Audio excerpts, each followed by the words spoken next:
So good afternoon, everyone. Everyone, welcome to the Initiative for Agency and Development Public Talk. I am Tauhidur Rahman, a professor in Department of Agricultural and Resource Economics, and I am also the director of IfAD. For external participants who are for the first time joining us today, IfAD is a field experimentation initiative at University of Arizona. We are a group of interdisciplinary scientists working on discovering new frontiers in global development through research, education, and outreach programs for individuals, groups, organizations, and a state agency. Now it is my pleasure to introduce our distinguished speaker today. Dr. Mark Sundberg is the Chief Economist of Millennium Challenge Corporation, and he's also the Deputy Vice President. He is responsible for Millennium Challenge Corporation's economic work and manages the division responsible for economic analysis of growth, poverty impact, project cost-based benefit analysis in MCC's compact and threshold programs, threshold program countries, which we will learn today. Before joining MCC, he was manager for economic management and country evaluation of the work of World Bank in the World Bank's independent evaluation department. He was responsible for work on macro fiscal management, poverty, governance, evaluation of country programs. He was also economics in World Bank's research department, and he was the lead author of Global Monitoring Reports, one of the most influential reports that comes out of the World Bank for 2006 and 2007. He was operation economist in countries including India, Pakistan, Vietnam, Laos, Myanmar, Ghana, Russia, and Turkey. During 1996 and 98, he was regional chief economist for emerging markets for Salomon Brothers and Citibank in Hong Kong. He has a PhD in economics from Harvard University and BA in economics and East Asian studies from Yale University.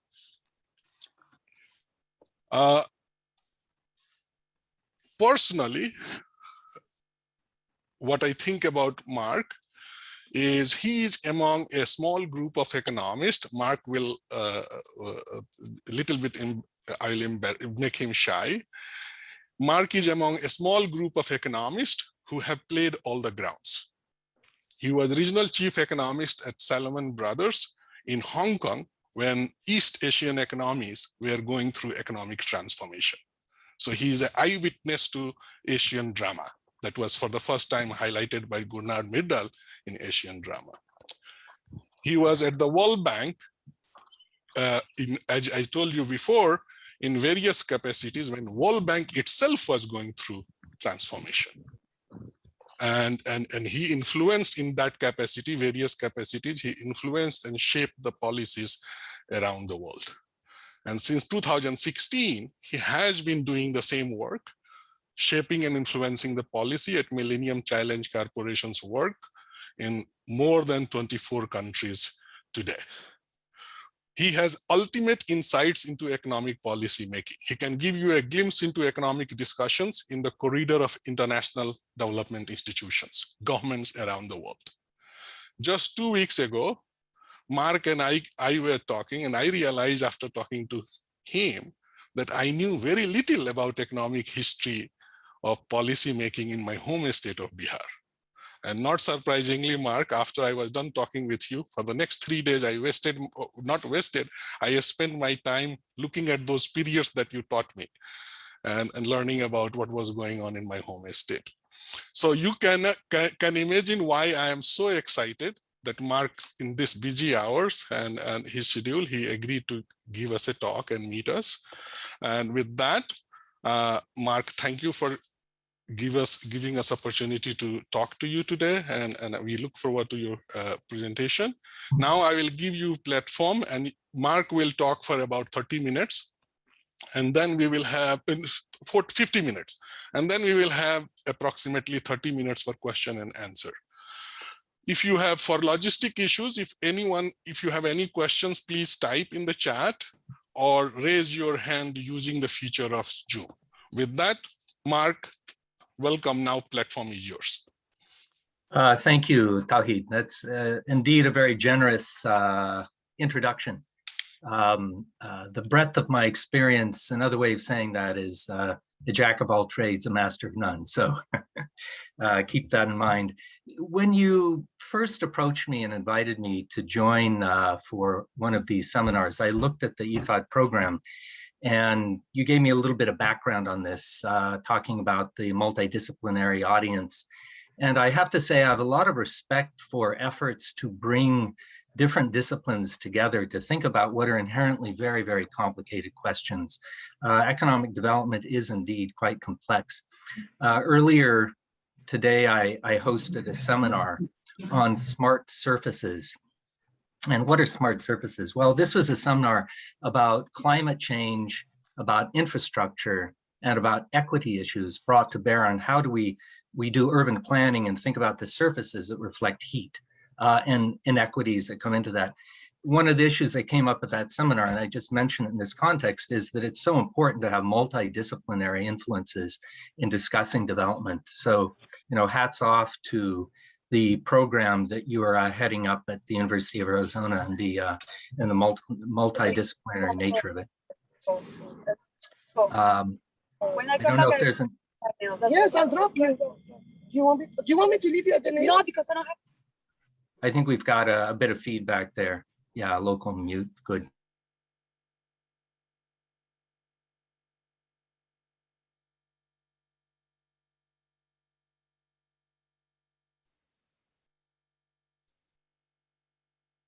Mike, you're on mute. Yeah, must have inadvertently touched that. So I was saying nothing more about my own background, but I'm originally from Oregon. I've never been to Tucson or Arizona, so I hope at some point there will be a chance to get out there and visit in person. So let me load the PowerPoint that I'll be speaking to. And there are only about 15 slides here. Can you see that now? How is that? Okay, so my suspicion is that many of you have not heard of MCC or don't know much about it. So I'm going to give a few introductory points about what the agency is. And it's rather unique position, I would argue, amongst aid agencies that have earned it a reputation for being, I think, an effective and compelling model for how one might approach development assistance. First, note that we are active in only 24 countries, but very active in those countries. There are roughly 16 countries that we're working on in sub-Saharan Africa, another 7 in Asia, and there's only 1 that's currently active in Central America, but 2 recently were closed, completed, and that's in Guatemala, Honduras, and El Salvador. So there's a global reach to MCC, but it's very selective in how it approaches this. MCC is an independent agency for foreign assistance in the U.S. government, and what I would characterize as a very agile one that can go in and work, complete projects, and move on. The board is comprised of State Department, Treasury, USAID, USTR, as well as 4 members of the private sector, 2 appointed by Democrats, 2 appointed by Republicans. And that gives it a rather unique flavor too, the orientation towards the importance of the private sector and private investment. I won't speak a lot to this slide, and you'll notice that it's a bit of a jumbled collection of slides I pulled together. So some of these were cribbed out of other presentations and don't fully fit in the flow here. But this gives you a little bit of background. There are 2 types of programs that MCC provides. One are these compact programs, which are very large 5-year grants. MCC is pure grant, and those are to countries that meet a certain selection eligible criteria that's for which MCC is well known. These grants range from $200 to $700 million. I think the largest we've done was to Indonesia, one that was completed a couple of years ago, and we have a second one under preparation in Indonesia. And the other type of programs that we have are called threshold programs. These are for countries that do not meet but approach the eligibility criteria and are developed around assisting countries to meet the criteria and graduate to becoming compact programs. 20 to 50, $60 million in size, also peer grant, of course, and they focus on more policy and institutional reforms rather than on large infrastructure or completed projects. I won't mention constraints analysis now, but I'll get to that later. Just a second. A quick word about that diagram on the right. These are three sort of principles that that are brought to bear and where in the space where MCC is active, and that is there's a highly competitive selection process, but we look to country-led solutions, country implementation. The ownership aspect is very important. So I'm going to focus this talk around three things.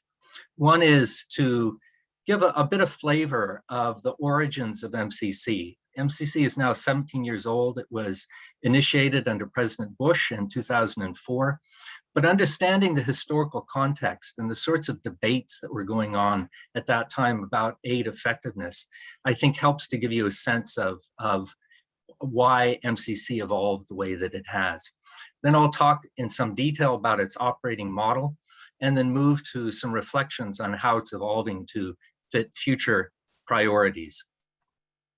So a quick, and I have to say, sort of highly stylized discussion about what is really huge literature, and that is what makes good foreign assistance. What makes aid good? This was a very rich area for economic analysis and publications back in the late 1990s, in the early 2000s. It's one that certainly got a lot of attention in the World Bank, and was accompanied by the development of the Millennium Development Goals. I mentioned in that first bullet two particular articles that I think had quite a bit of influence on MCC and on thinking at that time. And one was connecting the issue of good governance, of good institutions, of governments committed to the welfare of their population and to democratic open values, and the impact of foreign assistance. And this was a cross-country analysis done by David Dollar and Craig Burnside in 2000. It was published. And it was quite influential because it played to many of our intuitions. Good governance was critical to effective aid. And another article that happens to be by David Dollar again and Art Cray, both of whom are at the World Bank, was looking at the correlation between growth and poverty. And it seems sort of very obvious. Well, growth is good for the poor. It reduces poverty. There's a very strong correlation looked at historically that establishes that point.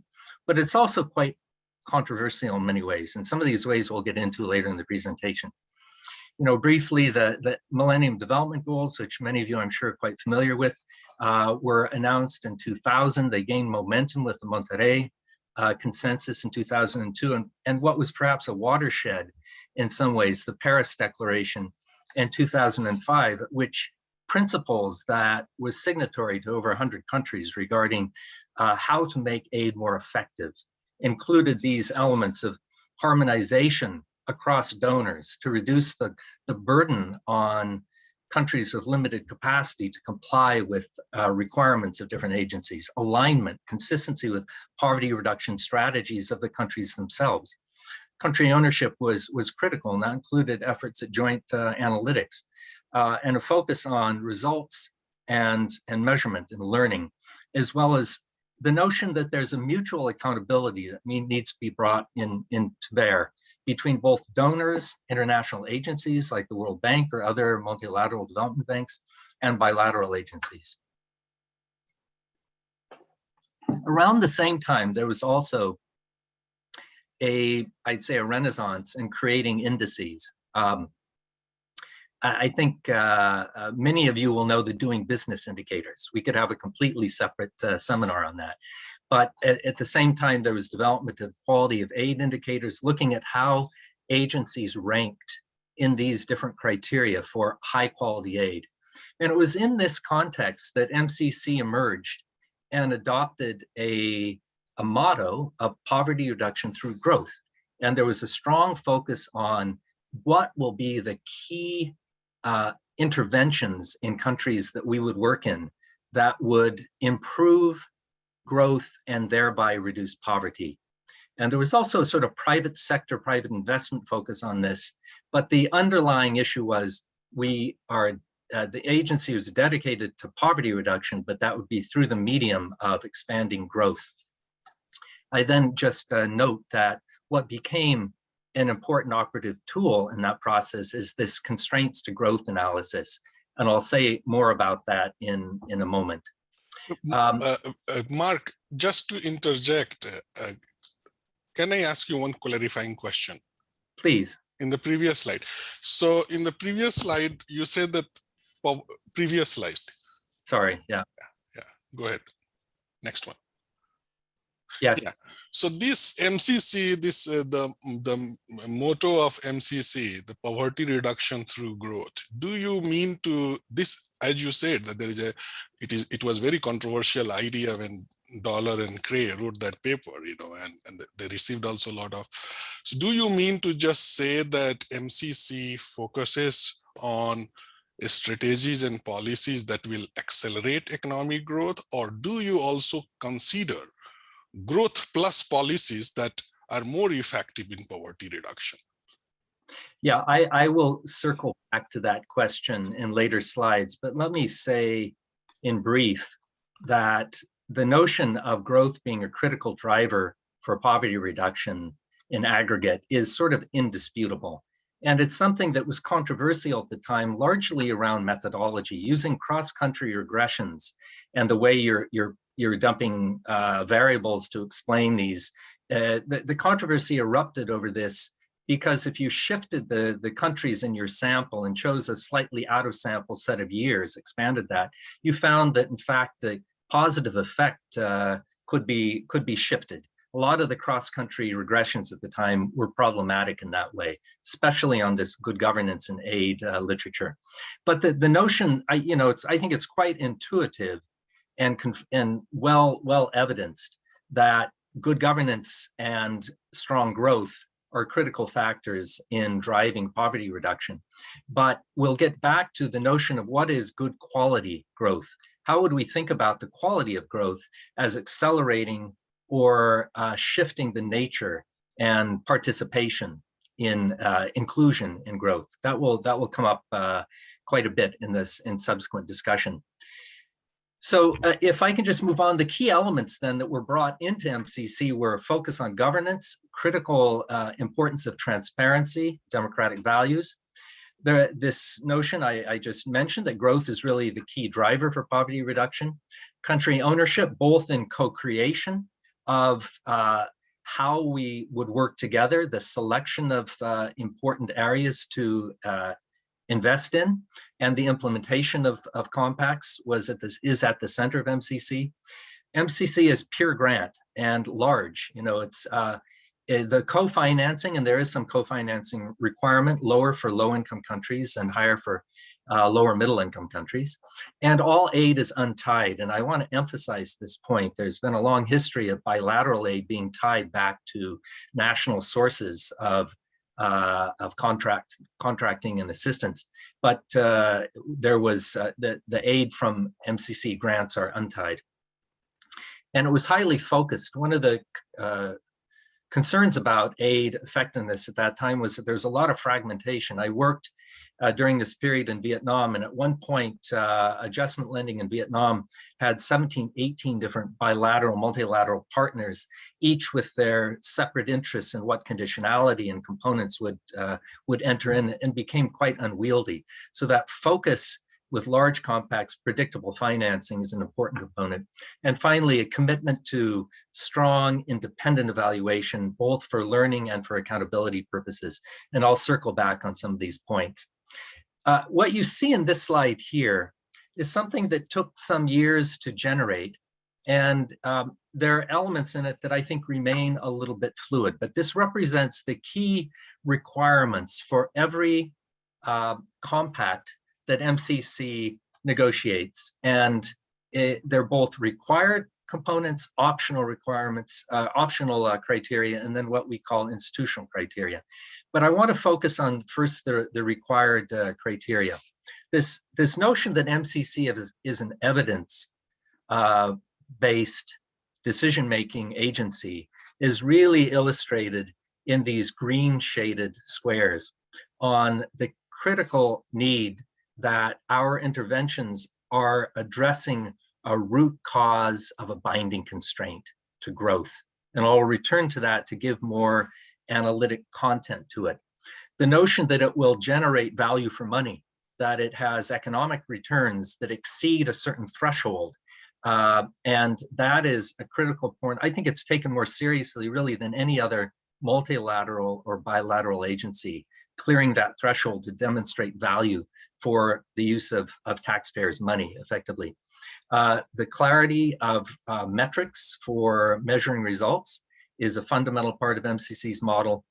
On the right-hand side, these optional criteria, I would just, bring a bit of attention, because I'll return to this later, on sharing benefits favorably with poor segments of the population. That notion that you are weighting it towards lower income deciles or quintiles. That is not a required criteria, but it's one that is examined and brought into our discussion space, and I think increasingly so going forward. The blue shaded square is about the importance of ownership. And here I'll say a bit more about this in a moment, but the close consultation with multiple stakeholders, coordination with other donors, the importance of the government buying in and selecting and seeing that our work ties in closely with the government's own priorities and commitments is really the basis for government country ownership. And finally, this one that is always, I think, a little bit difficult to define and contain, but addressing long-term sustainability, the importance of looking at the institutional context in which we work and trying to address policy and institutional shortcomings that will guarantee sustainability of projects. And that is as important in building a road as it is in reforming a regulatory system for electrical generation and distribution. These are really critical areas that a lot of work goes into as we prepare our compacts. I'm going to move on unless there are particular questions of that, or we can, of course, circle back to that. So this is a sort of simple schematic that walks through the process of preparing and then implementing our compacts. And it starts with a very detailed country selection process in which MCC uses scorecards that are based on 20 independent and publicly available indicators around critical aspects of transparency, rule of law, around commitment to people in the way that fiscal resources are allocated to the population. And this scorecard is published and available for the countries that we work on. I can say more about that if there are particular questions going on.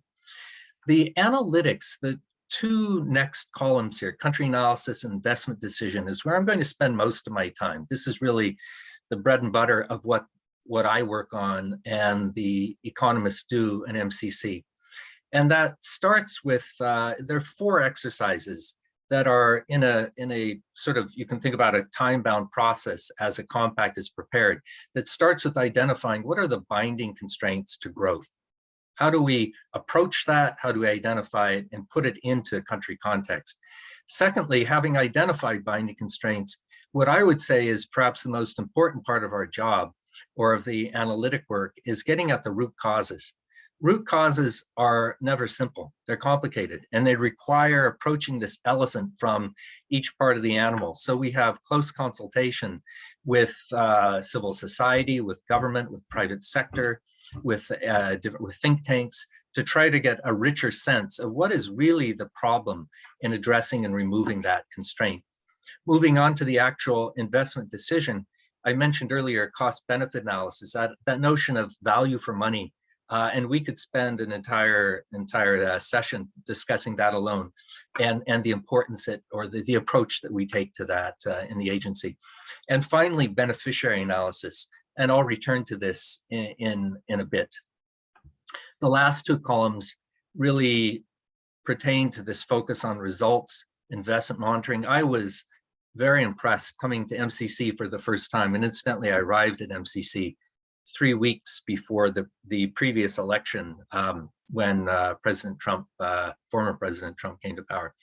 And I arrived and looked around, and I had already known a bit about MCC, but the amount of resources that are put into really in-depth, rigorous, independent evaluation and monitoring is quite amazing. Between 3 and 5% of compact value is dedicated to monitoring and evaluation. So if you think of a $500 million compact to Nepal, to put as much as $15 million into the lengthy process by which we go about monitoring the valuation, even post-compact, it's quite a commitment. And then I mentioned the independent evaluation, and of course that's something we can return to as well. This I didn't realize was okay here. Let me get that out. So, I'm going to step into this space of thinking about constraints analysis. And I'd like to start with a bit of a reflection. One of the first countries I ever visited when I joined MCC was Burkina Faso. And I had not worked extensively on Africa, so it was my first trip to Ouagadougou, and arrived there. And you arrive in Burkina Faso and you see a vast, flat, and very arid expanse. And you come into town, you're going to markets, and pretty much any direction that you look, you can see challenges with development in this country, a landlocked Sahel country. This is true in most countries where we work. There are multiple problems. And the challenge for an agency that is dedicated to addressing the most binding constraints is to say, where do we start? Where do we turn? And that's really how MCC came about adopting this growth diagnostics, which was initiated at Harvard Center for National Development. And it's often used as the initial HRB, the Hausman-Roderick Velasco model. I don't know how much interest there is in that, but I want to emphasize that it is a heuristic. It's a way of thinking about these problems and analytically pulling out how would we use data to identify what's most binding. I'll return to that in a minute, mentioning some of these tests that we use, but not in great depth unless there's interest. And we elaborate then by using other information available from other agencies, from, of course, the MDBs, the multilateral development banks, and elsewhere, and run some other diagnostic tests ourselves to understand from a private sector perspective what's constraining investment, from civil society, what's constraining voice or participation, etc. And in these first dives, we always have our gender and social inclusion people with us, as well as the private sector investment finance people. And it's done. I've mentioned ownership, country ownership, which is key. This is always prepared in collaboration with country counterparts, and quite an important aspect of getting a team together that understands the government perspective and priorities. I won't spend much time on this tree, but it's a decision tree that we work through and thinking about how do you get at these constraints.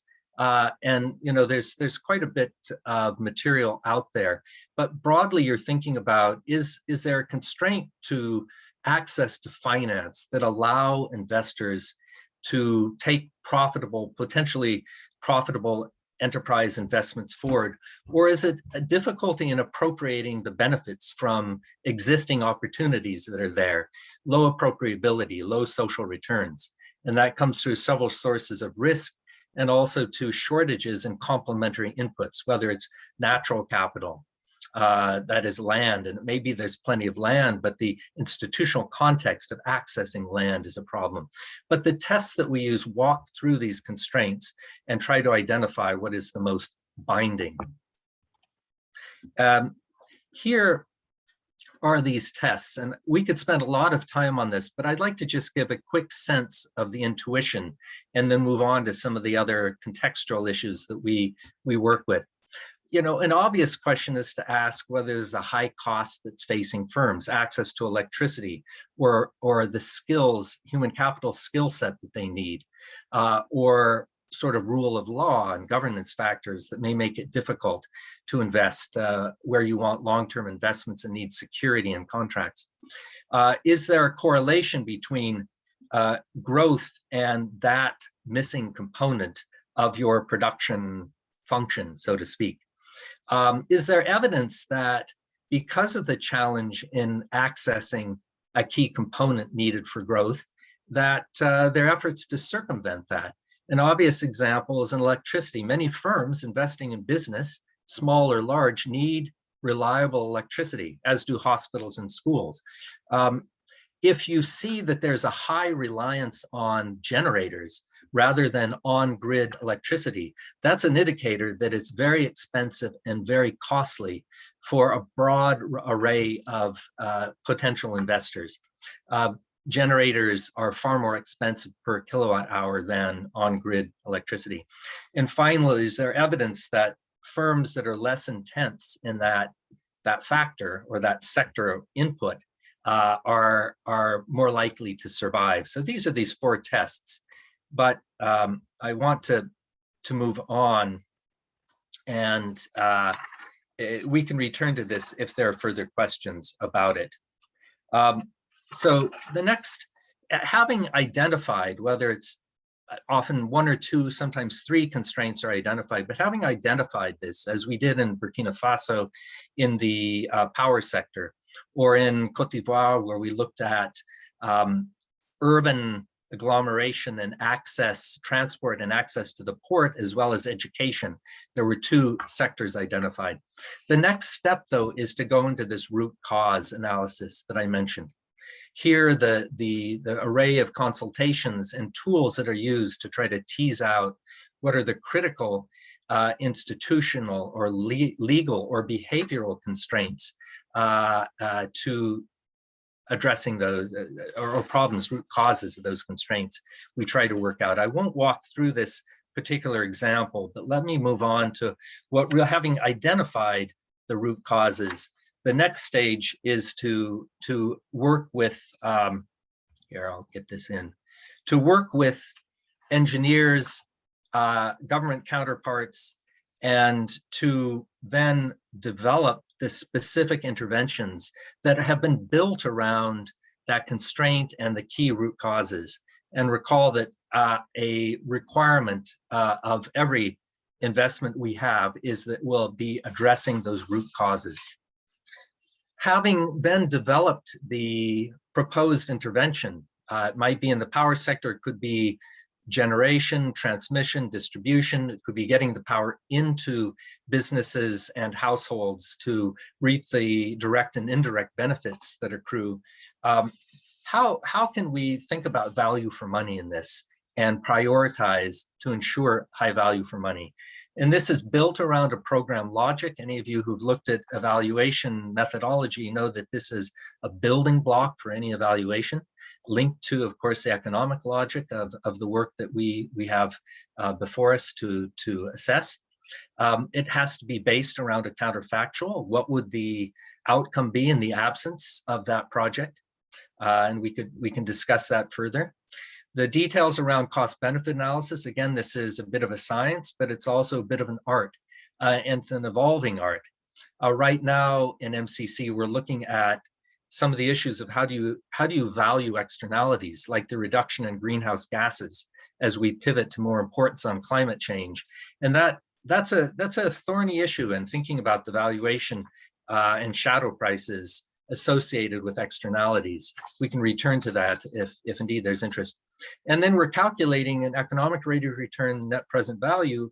Our criteria for moving forward with a compact is that the aggregate economic rate of return exceeds 10%, and we typically use this over a 20-year period. So you're discounting the use a discount rate of 10%, and we're trying to get a net present value then that ensures it's exceeded a hurdle rate, we call the hurdle rate of 10%. That's a pretty high rate of return, if you think about it. And it's also a controversial one that we might circle back to, because long-term investments, something that might have a 20 to 30 to 50-year payout period, may be more difficult to bring and meet that hurdle. In fact, it often will. And yet we know that intergenerational investments, which I would say are particularly key for breaking the back of intergenerational poverty alleviation, is quite critical for the work that we're doing. So, and then of course, we use this evidence to inform our decision making and take a pretty hard-nosed approach. If you don't clear that hurdle, it will not move forward. And there have been some very painful, difficult cases where we had prepared projects, spent 1 to 2 years preparing them, had over $100 million on paper, and the government, committed, but it didn't clear a hurdle, and we had to withdraw, turn back from that. So it's taken quite seriously. In contrast to the World Bank, which I'm happy to say more about later. I led an evaluation of cost-benefit analysis in the World Bank about a decade ago, and it's a much lighter lift there. And finally, turning to the beneficiary analysis. Emerging from our cost-benefit analysis is a modeled set of benefits over a 20-year period, sometimes a bit longer, but typically 20 years. And those benefits we take into an analysis that looks at what is the profile of beneficiaries, how many people will benefit, what's the kind of catchment area, and what is the profile of those beneficiaries by income categories, from extreme poor to near poor to above the poverty line. And you see here just a representation. If you were to take the far right column, that's looking at the distribution of poor, near poor, non-poor across a country. I've forgotten, I think this is, I'm not sure which country this is. I should better label the charts. But and then it looks at various projects to see both the rate of return that clear the hurdle rate, that one on the levy dam, hard to read, it's so tiny, and then the distribution of benefits. And you see here that there's a much larger share of benefits going to the poor than to non-poor population in this particular instance. I would mention that beneficiary analysis, as it emerges from cost-benefit analysis, is at the end of our analytic tool set. And so it's difficult to bring that knowledge back into bear on early period decision-making. And I think that that's something that we're currently working on, is how to bring the incidence analysis earlier into our design and decision-making. Let me move on to the last couple of slides and say a few words about where MCC is now. What I've been describing is very much MCC's model of the last 12 years or more. And we're now facing, as a new administration has come in, we have new leadership and we have new priorities which emerge from the White House. These three areas that I put at the top here: climate change as a critical parameter for future welfare, an existential issue that faces all of us, but most deeply in lower income countries. Social inclusion, the question about poverty as a driver of, growth as a driver of poverty reduction brings into the question about what about countries where there's low social inclusion, where gender access or lagging regions are leading to difficulty in addressing those population groups. How can we address that as a driver for poverty reduction? And then blended finance, which is an issue that has gained great currency in the last 7-8 years. The billions to trillions debate about using scarce concessional resources to leverage private investment for development purposes. That has been these are three priorities for the agency going forward.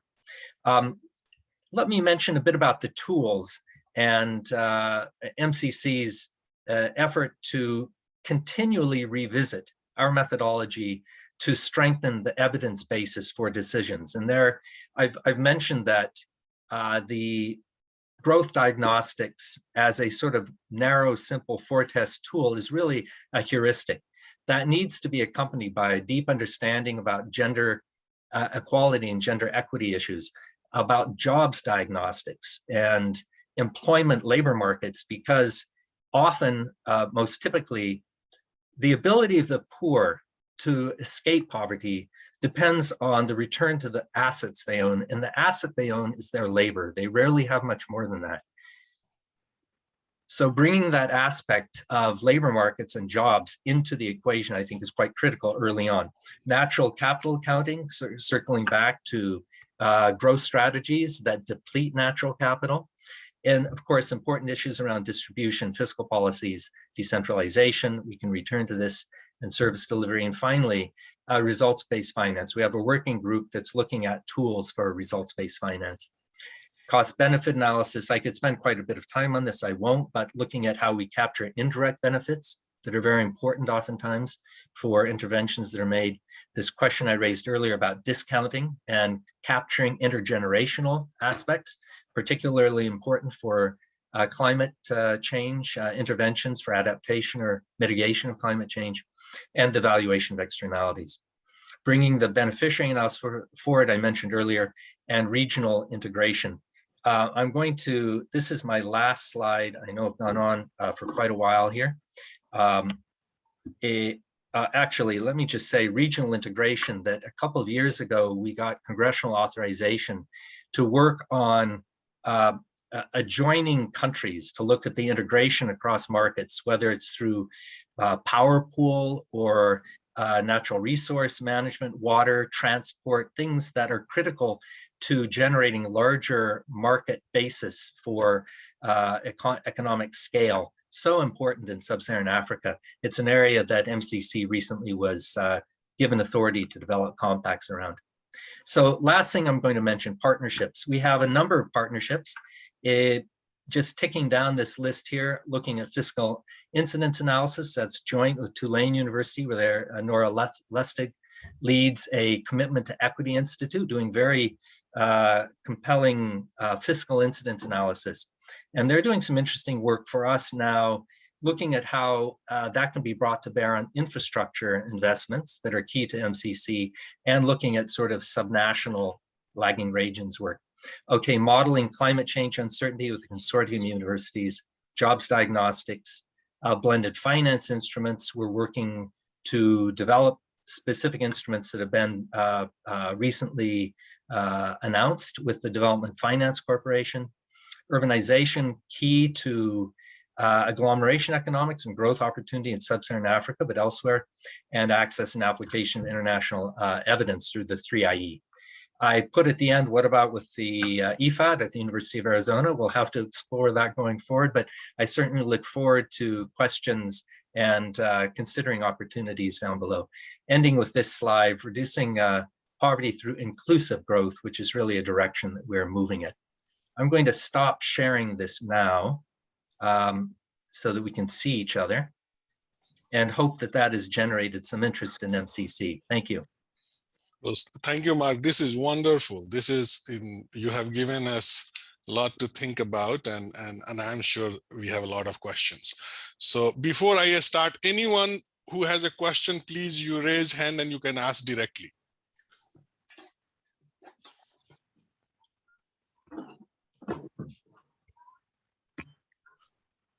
Anyone wants to go first? Okay, so while people are thinking about, so Mark, I will ask, I have a lot of questions, and so I there's ask a some. Question. There's a question Yeah. from Charles. Chat room also. Right. So why don't you go to the chat room and try to answer those? Are you suggesting I go to the chat room? I'll have to find the chat room there. Okay, so I see here a couple of questions, and we can circle back if I'm missing some as well. For cost benefit analysis, do you look at the costs through the investor's perspective or the societal perspective? And that's a good question. And I would say it's really a joint analysis. We're looking at the generation of value added, of benefits that may accrue to the private sector or to society. But that brings up the question of what is the economic rate of return as distinct from the financial rate of return or the internal rate of return. When a company comes in and looks at an investment, it is looking at the profitability of that for their equity holders and not at the social returns to the country. We are using an economic rate of return that brings social benefit streams to the fore. And that may mean that by their direct and indirect benefits, by investing in access to power, there will be benefits that accrue to companies and their ability to cut costs, but there are also benefits that will accrue to ability to provide health services or a quality of education, those indirect benefits that are important to capture if there is robust evidence that they are indeed generated in that country. So again, it comes back to strong evidence, and we look at social benefits as well as what you're describing here as investors' perspective. I hope that answers that question. How do you take into account corruption, weak governance issues in your analysis? Up front in our selectivity, there is considerable attention made to the quality of governance in countries that we work in. And so there's a filter for countries that will receive these large grants. If they exceed a certain threshold, and there's some make or break indicators there, democratic values and transparency. So in a sense, the first step in answering that is to filter countries we will work with on the basis of a robust governance structure that meets a certain threshold. And I could show a slide later on that shows the particular 20 indicators, several of which deal with civil liberties, free press, etc. But all countries have corruption. We are not immune from that either. And we're working in countries where there's a lot of challenge across these dimensions. There's certain practices in place that ensure funds go where they're intended to go. We do not provide budget support. This is project support. It's administered through local agencies or local structure that hires local people, but follows procurement guidance that we have with quite rigorous bidding procedures, et cetera. So there are efforts to avoid corruption in that sense. But I think an important aspect of this is to recognize that a commitment to providing resources in a country is an understanding that you're working with a country that meets a certain hurdle, and that you recognize you're contributing to resources of country that will be used in a context where it's generally well managed. I would mention one last point, and that's on public financial management. PFM is an increasingly important aspect of work that we're doing, and we have a strategy note on that coming forward to strengthen public financial management practices. Here's a question: 10% discount rate for future benefit is too steep for promoting projects that have long-term sustained impact on growth. I agree, largely. This has been controversial. But there's a long history, incidentally, to a 10% rate. Why did MCC identify 10% as the rate it would apply?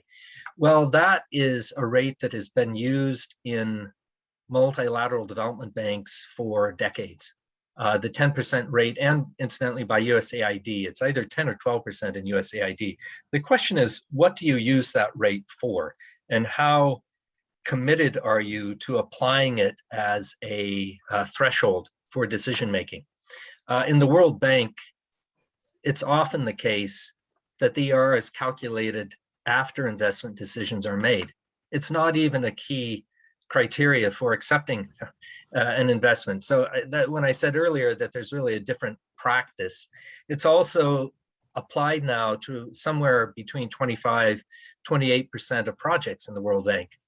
And historically, it was much, much higher than that, but there's been a secular decline in its application to the World Bank. And, you know, partly that reflects controversies over the methodology, but partly it also reflects the inconvenience of using a cost benefit, an ERR, an economic rate of return, as a decision-making variable in a institution that is also politically driven. I did not talk about this, but MCC, part of its success and its value in, I think, aid effectiveness is its apolitical nature. Having this selection scorecard prevents political interference in saying, no, throw money at this country or this problem. Part of having this strong evidence-driven requirement and criteria is that it prevents political interference. It's really focusing on the outcomes and results of our work.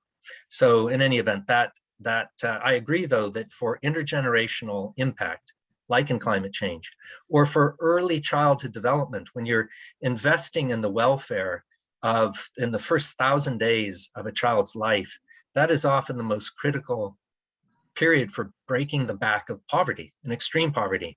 But you don't see the benefits from that until a child is an active member of the workforce, in a sense. And so you've got late-term benefits that aren't captured with a high discount rate and with a 20-year horizon. So I would argue we need to rethink this in some regard. Let's see. I would sort of prefer people ask questions. Yes, I think. Mark, you're right. Let people ask. Anyone who is next question, please feel free to ask. You can unmute yourself. I'll ask. May I ask? Please. You know how countries are being selected by MCC, you know, depend on their, you know, poor countries usually, they need more investments.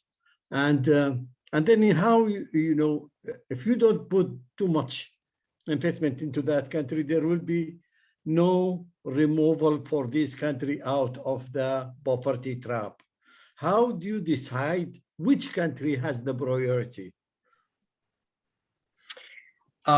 That's a good question. So let me spend a couple of minutes on the selectivity framework. I mentioned a lot about issues around governance and around commitment of the government to investing in its own people. I forgot to mention another very important aspect, and that is the income level. We invest exclusively in low-income countries and in lower middle-income countries. So that puts a threshold on per capita income of around $4,000. A strong argument can be made that in making that criterion for investment, that we are missing a large share of the poor in countries, and it's not only in poor countries that fail to meet the governance or scorecard criteria, Zambia or Ethiopia, which we have a threshold program in, but has tremendous poverty and would not qualify for a compact, or Sudan or elsewhere, there's tremendous poverty, Bangladesh, elsewhere, but including, let me add, including in middle-income countries. You take Mexico or Brazil, and you find subnational areas, lagging regions where poverty is intense. And should MCC not be working in these countries as well, some of which are maybe well-governed, but where they don't meet our income criteria, the threshold, they're above the threshold level. That's an active discussion that's taking place. And we do look at lagging regions. We do try to target areas that have greater poverty. So an example is currently we're preparing a compact with Indonesia. In Indonesia, a country of vast, sprawling archipelago of thousands of islands, has provinces that are very poor, and outside of, you know, Jakarta, Java, the sort of center of business and industry, and we're targeting those more those sort of lagging regions in Indonesia. So, I mean, it's a very good question. And it's an active, alive question as we think about the strategy for MCC moving forward and its relevance to tackling poverty more intrinsically on a global scale. But we're also an agency of only roughly $1 billion a year, so that's small compared to the estimated needs.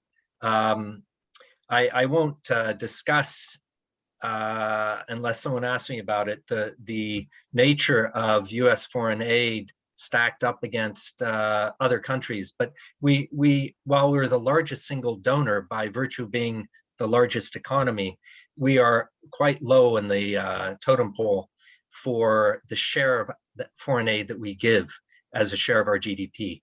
So I'll stop there, though. I hope that helped answer the question. It's an active issue. I mean. So David, go ahead. You have to unmute David yourself. Okay. Am I on? Yes, yes. Yeah, thank you for the talk. Loved it. So I have a follow-up to Charles's question.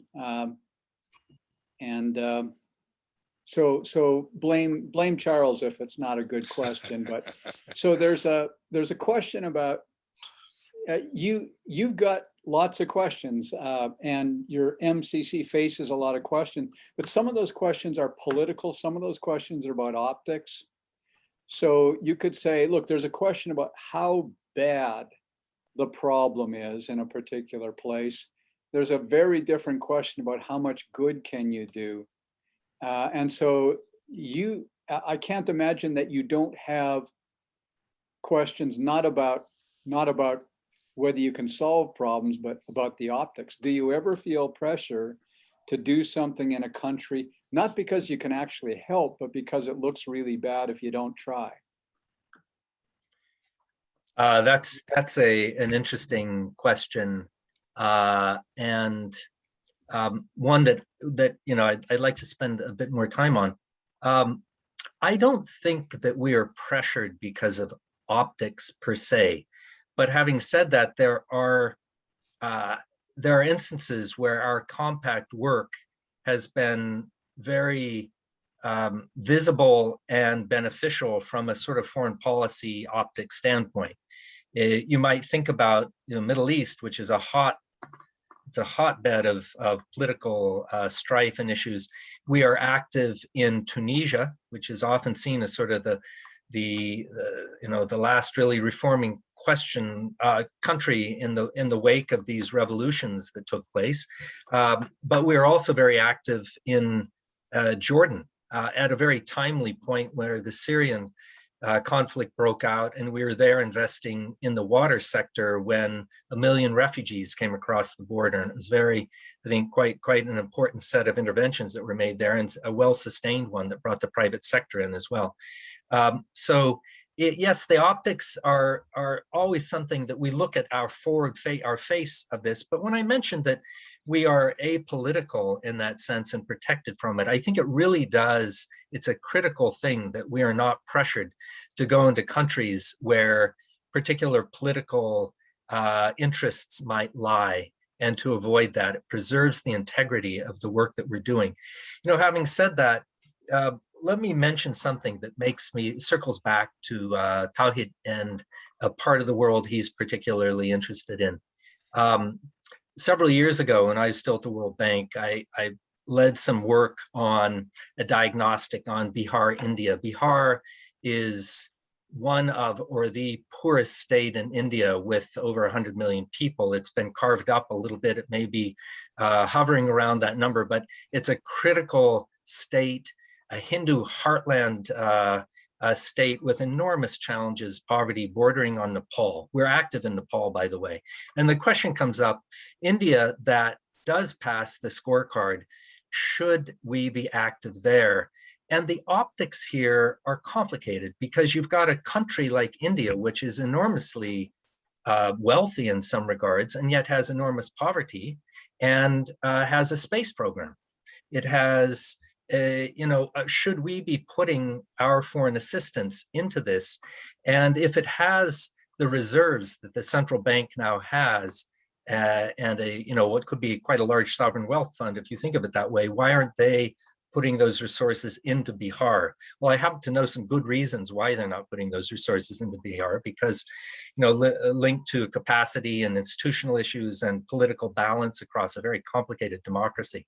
But I think that's an illustration where sometimes optics do impinge on how we can move in countries.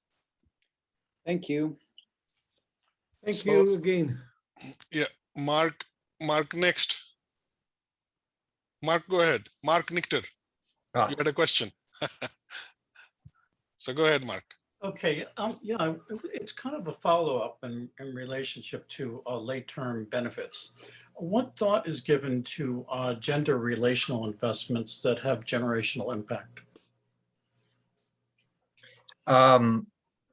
So if you could just expand on that a bit. When you say generational investments, you're thinking about transfer systems, pensions, Social Security, or you're thinking about education, human capital investment. What do you have in mind? The full spectrum. Okay. So at MCC, I think that we fall a little bit into a trap of focusing on short-term returns that's based on a bit the methodology that we use, but also the fact that the way we structure our compacts, we need to go in and we have a clock ticking. As soon as the first shovel hits the ground, we've got 5 years to complete that project. If you're building a port or an electricity transmission line or educational investments, it really, in some ways, it's a great strength.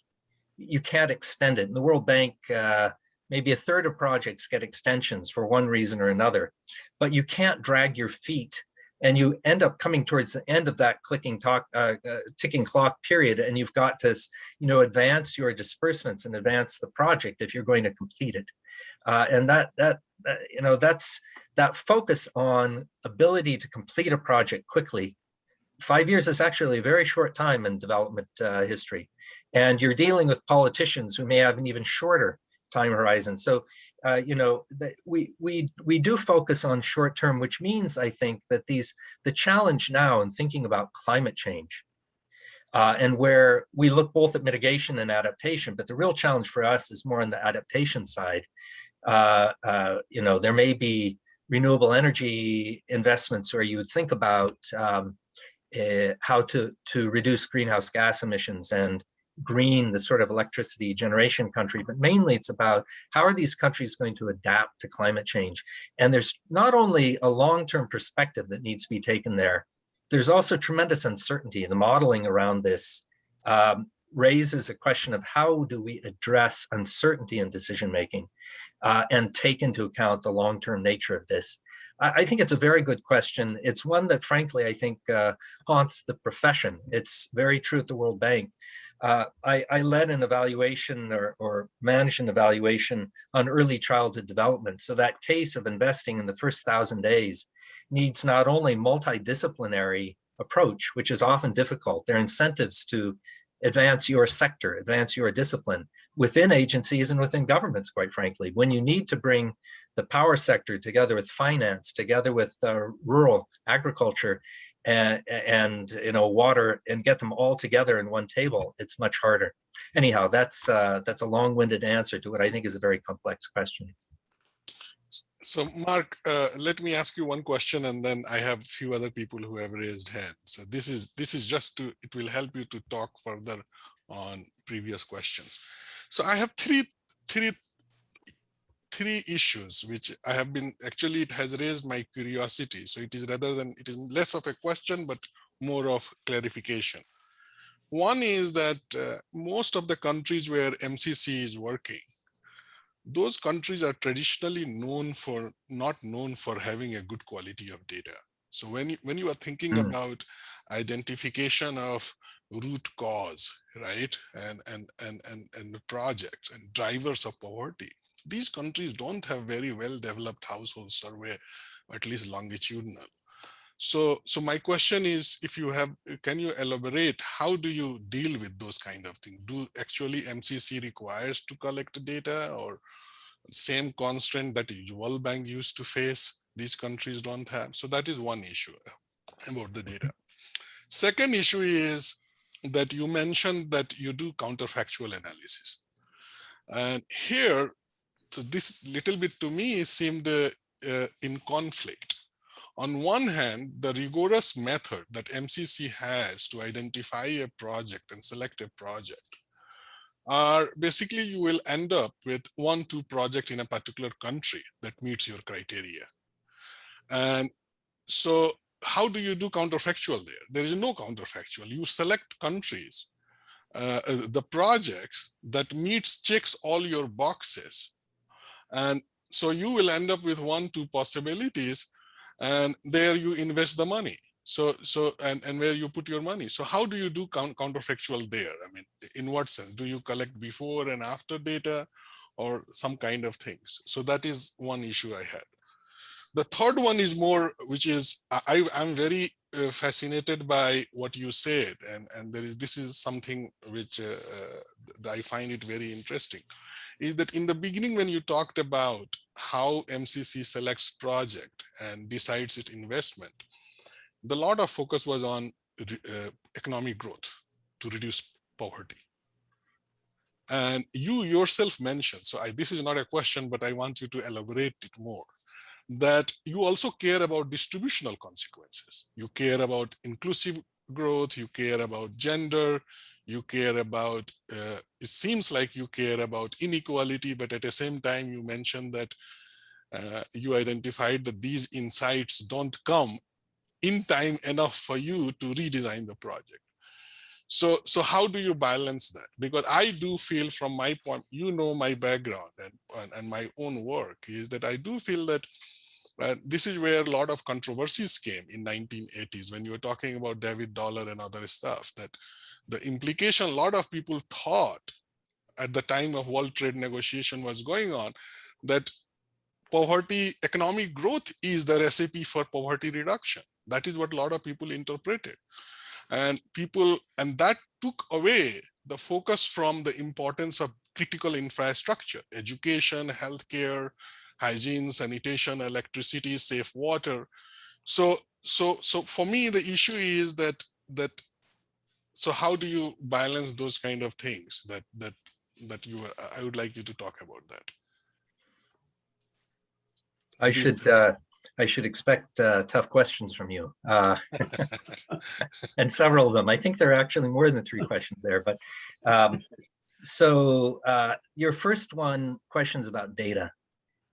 Data is a constant struggle. On the other hand, it should never prevent you from identifying and prioritizing. We end up, though, I mentioned that we've got a large budget for monitoring the valuation, but also for the kind of analytic due diligence work that needs to go into establishing the sort of benefit that you would expect to get from a project, and the root causes as well. And I should mention also that there's some countries we've gone into where the data is very poor, and where we try to make a commitment to investing in data systems. It's something that the World Bank has a big presence in, and there are 2 or 3 global programs that address statistical strengthening. But it's important for the quality of analytic work that you can do. So I'd say yes, that's a problem. We shouldn't allow data. It's controversial in MCC, I'd say, also because the economists tend to be allergic to inadequate data to make robust modeling around. At the same time, you can't spend a few years waiting to get the right data in place. So it often requires relying on secondary sources, on estimates. In thinking about what the demand for particular services might be it rural power, where you're thinking about how do you get that last mile in place. You've built out a distribution system. How do you actually connect households, be it power or water, or even feeder roads, things of that sort. How do you connect that last mile issue is an important one. And we put a fair amount of money into estimating demand through willingness to pay surveys. That's a separate methodological issue that can be controversial in micro, how do you estimate demand functions, but using surveys, using willingness to pay approaches, stat strengthening efforts are part of the picture. But I would argue you have to make informed assumptions and parameterize your model the best you can, and then go forward recognizing uncertainty. We do Monte Carlo estimates to say what's the range of uncertainty, and often that brings in the questions of data quality. But you can't let that stop you from moving forward and trying to be timely with it. The question about the counterfactual is a good one. I would say in no country we've gone into, though, do we end up only finding one or two projects. If you identify access to power, and you've got even $400 or $500 million to put into it for a country like Burkina or Malawi, where we've had power sector compacts, that is still small relative to the total need, and there are many issues that need to be worked out about that, including linkages in cross-border power pool questions, et cetera. But the point I would make is that thinking about the counterfactual, we do tend to make an assumption that some people would challenge, and that is, if we do not go forward with this project, the project will not be made. So the counterfactual is with and without that project. Well, it may be the case that there's another funding agency that would come in. They might not have grant financing. You may then be going to, concessional assistance or private sector, full commercial rates of financing, but that would become a different counterfactual. Anyhow, how you define the counterfactual is important because it's the basis for looking at the differential increment in benefits. So it's something that we do discuss quite a bit as the cost-benefit analysis moves forward. Your last question about selectivity and the focus on growth and poverty reduction, but bearing in mind distribution. I think moving and understanding about the distributive impact of your projects before having defined your projects is very, very difficult. But I think starting with a broad understanding of distributional challenges in a country and the drivers of those distributional challenges, both around gender and social inclusion, but also around the structure of your fiscal policy. I would argue that the single most powerful tool the public sector has to address income distribution is fiscal choice. Where are you putting your money and how are you designing your tax system? So the partnership we have with the Center for Commitment to Equity Institute at Tulane is looking at putting in place a deeper understanding around the policy parameters that drive distributional outcomes in fiscal systems. You're looking at 10% of GDP being raised in public revenues. In a low scenario, you're looking as much as 20, 30% in other low and lower middle income countries. That's a big chunk of national income that gets redistributed. How are those playing out? We, unlike the IMF, which has a seat at the table to discuss those, we do not. So it's more around the incremental impact. When we're looking at power or access to water and sanitation services, how do we think about cost recovery? And this is a challenging issue.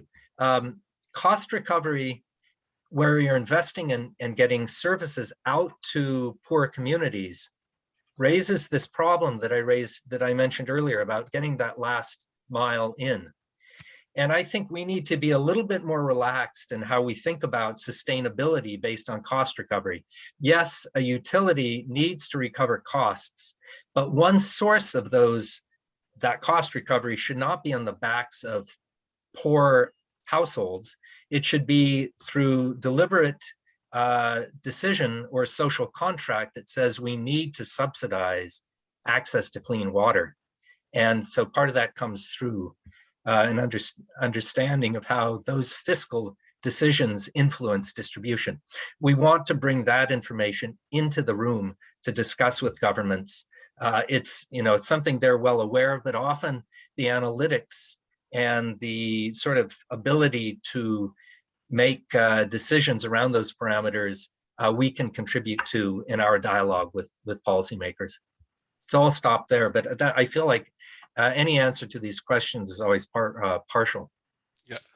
So no, Mark, one little bit, a small follow-up. So have you thought about, for example, what you said, it makes great sense to me.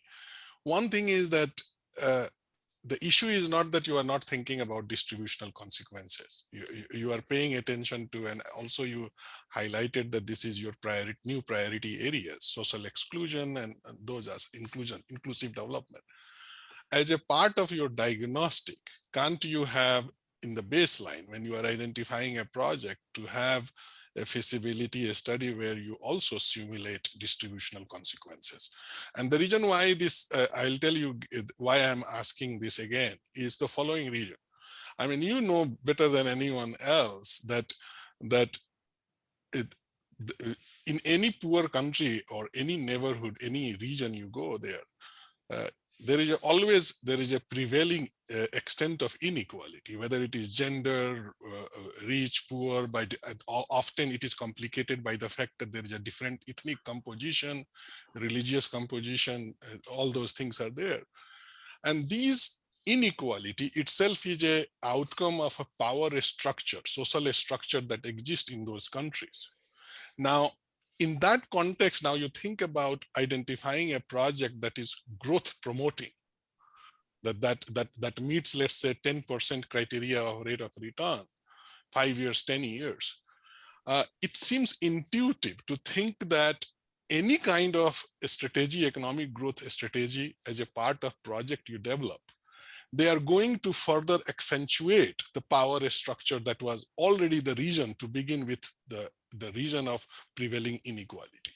So what I mean to say is that there is a danger that there is the concern that if you go to a particular context, particular region that is very poor, high income inequality, and there you are trying to identify economic growth project, that they have a risk of further accentuating the distributional consequences. So my point was that, have you thought about that as a part of your analysis, that in the beginning when you identify a project in the very first stage, not optional, that have a kind of feasibility study and you look at simulate distributional consequences. Therefore, you are not surprised. At least it helps you to see the indirect unintended consequences of a project. I mean, there is a limitation how much you can do, but at least you are forewarned what kind of range of outcomes you are looking at in different scenarios. So it could be quite possible, for example, somebody else was asking question here, was that you end up with a different range of the growth enhancing policies. You end up choosing the one which is middle, the one which is attains medium growth, which is good enough for a country, but it is not, distributional consequences are less severe. Instead of choosing a project that has accelerates economic growth, but there is issues of other the distributional consequences. You're asking an excellent question, and one that we give a lot of attention to and struggle with. I'll be quite frank about this. The tool that we use now with beneficiary analysis, it sort of comes at the end. It has a certain logical appeal to it because it emerges from our cost-benefit modeling, and we put a lot of energy into the cost-benefit analysis. But it doesn't really get at the question that you're asking about. So there's a working group in my unit that's looking at advancing beneficiary analysis, and that is raising some of these questions about how we can utilize different tools to simulate distributional outcomes. And they're, if you think about, I did my thesis on the international distribution of shocks and the impact on the global economy, bringing that down, CG modeling, it's often a black box, and it's so sensitive to parameter estimates where, going back to an earlier question you raised, the data doesn't allow you to have a great deal of confidence. Good heuristic device, perhaps, but not a good policymaking tool. And so we're experimenting with some different alternatives. Something that's sort of between a CGE and partial equilibrium approach is what are called local economy, I've forgotten the full acronym, LUI models that IfPRI, the International Food Policy Research Institute, has done a lot of work with, and we have a partnership. I left that off the list, but to develop LUI models for some of the countries we're working in, Mozambique, Malawi, a few others. And so yes, the answer is that I think it would be, we recognize the value in trying to do more of that.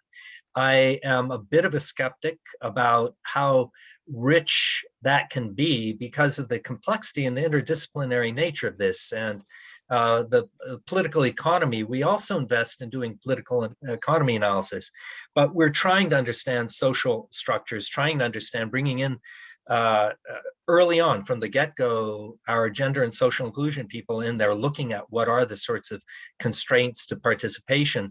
And then we aim to weave that into the actual design. And I would argue that any sector we go into, there are opportunities to design those projects, much of this around access to public services, core infrastructure, to design them in a way that has positive distributional outcomes, that is not simply playing to the hands of the current power structure and reinforcing poor distributional outcomes. I do not think that's a hypothesis one could try to test.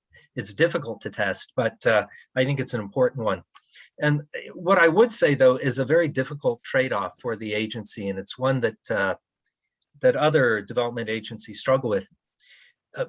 10 or 15 years ago, there was a paper published by Michael Clemens and some others at the CGD about thinking about the cost of reaching the poor and a sort of S-curve, where in the beginning of development stages, as you're reducing poverty and investing in public service access, the cost per individual is relatively low. You can invest in getting a water system set up, and people that are in a concentrated population area, more often urban, you can do that at relatively low cost. As you move out to reach more and more distant, lagging or excluded regions and population groups, it's much more costly. You're building a whole infrastructure system to reach them. That's not just true in Africa or South Asia, it's true in the United States. We had heavy, massive subsidies to reach the sort of last mile connections on electricity grid or access to water across the United States historically.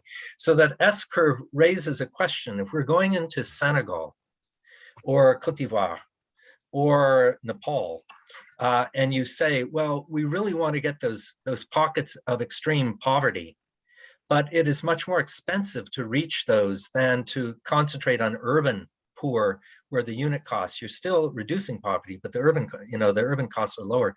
How do you, what are the trade-offs in those lagging regions and reaching out to less accessible groups? Anyhow, I'll stop there, but these are all very meaty, important questions to wrestle with. Thank you. Any last questions? We have 4 minutes left. May I ask a question? Yes, Wenting, go ahead. Okay. I wanted that at the very beginning, did you select some control groups with regions with similar background for a long-term comparison? At the very beginning. I'm sorry, it's a little hard for me to follow. The question is, yeah, maybe, could you repeat that again? Yeah, I mean that at the very beginning, did you select some control groups for a long-term comparison? Okay. Yeah. The simple answer is no. There is wide Well, when you say no, the simple answer is yes. Let me come back to that and return to the question about evaluation.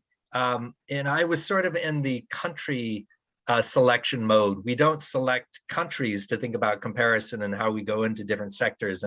But the use of impact evaluation, and that sometimes is thought of as the gold standard for evaluation. I would argue I don't agree with that, but that does require the development of a rigorous control group and a treatment group, and you look at the differential, and we have some randomized control trials out there, and we have some more quasi-experimental impact evaluation work that's used. I would say on average, between 30 and 40% of our evaluations are impact evaluations, and the others more, traditional country impact or country evaluations.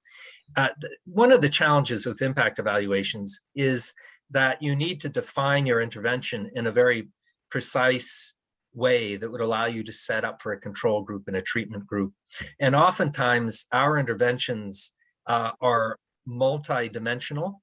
And for example, if you're going into the power sector, you're looking at transmission, distribution, regulation, and the regulatory environment that you're operating in, and that last mile question. You could take an RCT for that last mile question. In fact, we have one ongoing right now in Burkina Faso to look at different interventions that can incentivize households to invest the small amount to connect their house to the grid. For low-income families, this is really costly. Do we need to look at providing subsidized credit? Does access to information help? Are there certain leaders that would develop a more interest in this? And how might we get that information out there? Anyhow, there are 3 different intervention types that are being looked at to motivate households to connect. But this is in a $450 million compact that includes huge investments, and you're only touching a small part of the overall compact. So yes, we do comparison groups, but not at that more macro level where much of our money goes. I think we may have hit the witching hour. So, yeah. I have one small question. Yeah, go ahead. Sure. So this is the last question, Mark. Okay. Yeah. So what is the impact of meditation and prayer on economic growth of the society?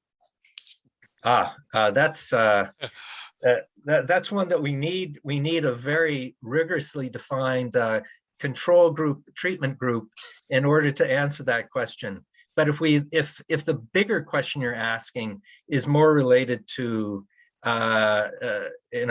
happiness and indices of happiness or spiritual foundations socially, I think that is something that there are parts of the economic profession that are looking at how to integrate human development in a broader context from per capita income, which is very, very narrow and doesn't really get at the issues we all care about, and certainly doesn't touch on the kind of social contract for what constitutes a good society.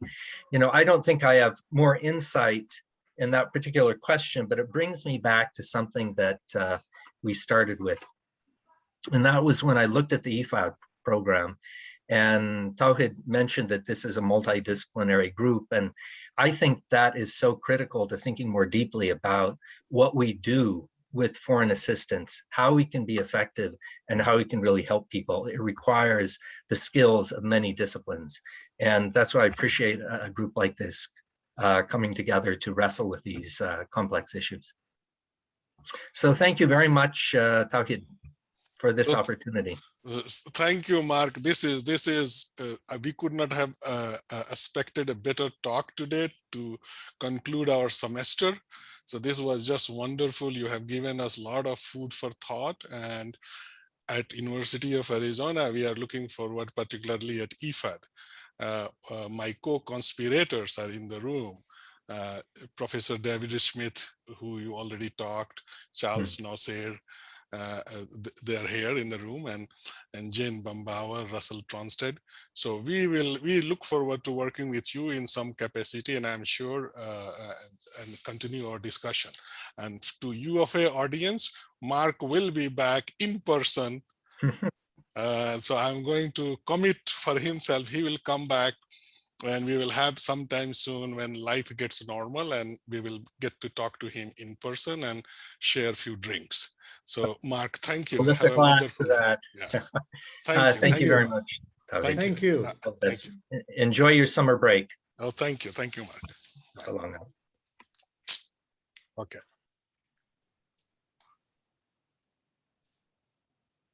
Thank you, Tauhid. Thank you. Thank you, Amin. It's good to see you. Yeah, well, it was wonderful. That Oh, was thank you. wonderful. Thank you. Thank you.